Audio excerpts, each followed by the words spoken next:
Atas nama Bapa dan Putra dan Roh Kudus, amin. Shalom Aleichem bersama Mesia.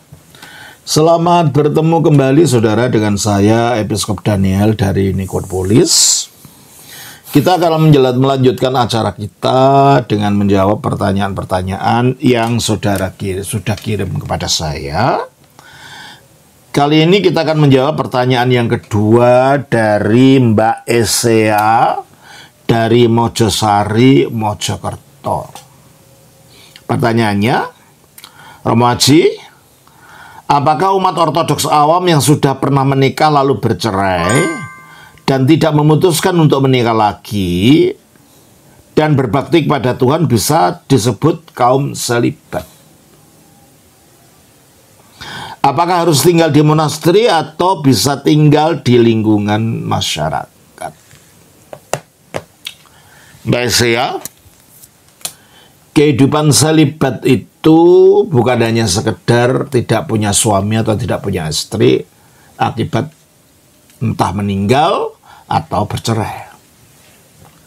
Kehidupan selibat itu harus merupakan suatu keputusan yang memang dia hidup tidak menikah itu untuk tujuan kerajaan Allah, dan biasanya itu dilakukan di dalam kehidupan monasteri. Seperti yang telah kita baca dalam jawaban saya yang pertama, yaitu di dalam Matius pasal 19 ayat 12. Ada orang yang tidak dapat kawin karena yang memang lahir demikian dari rahim ibunya. Dan ada orang yang dijadikan demikian oleh orang lain. Dan ada orang yang membuat dirinya demikian karena kemauannya sendiri, karena kerajaan surga. Membuat dirinya demikian oleh kemauannya sendiri, karena kerajaan Allah. Ini, jadi kalau sekedar tidak punya istri saja, tapi bukan tujuan tidak punya suami atau tidak punya istri saja, karena nggak mau menikah, tapi tujuannya tujuan bukan untuk mencari kerajaan Allah, ya nggak bisa dikatakan itu selibat. Ya, dia yang orang janda atau orang duda gitu aja. Ya. Apalagi kita baca dari 1 Korintus 7 ayat yang ke 33. Orang yang beristri memusatkan perhatiannya pada perkara duniawi. Bagaimana ia dapat menyenangkan istrinya? Terus? Dan dengan demikian perhatiannya terbagi-bagi. Perempuan yang tidak bersuami dan anak-anak gadis memusatkan perhatian mereka pada perkara Tuhan. Ada itu. Jadi perempuan yang tidak bersuami ini dan anak gadis artinya yang memang memusatkan diri, ya seperti bisa saja orang yang tadinya menikah, suaminya meninggal atau bercerai, tapi sekarang difokuskan dirinya. Untuk apa? Untuk mencari kehendak Allah, untuk hidup di dalam kekudusan. Nah, ini biasanya memang dia harus di monasteri. Sebab kalau enggak, sulit melakukan itu, mencari kehidupan semacam itu tanpa ada yang mendukung kiri kanannya dalam satu komunitas yang sehati untuk melakukan itu. Coba baca ayat itu lagi.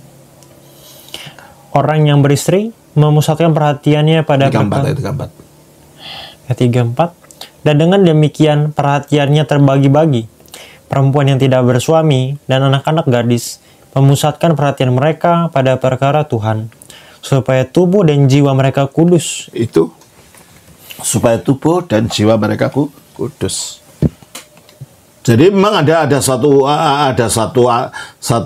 cara hidup yang khusus, yang kalau dalam monasteri itu ada aturannya bagaimana melakukan apa, sehingga memang lebih mudah untuk menjalankan hidup kudus, mencari kekudusan ini yang tidak terganggu oleh macam-macam kerepotan.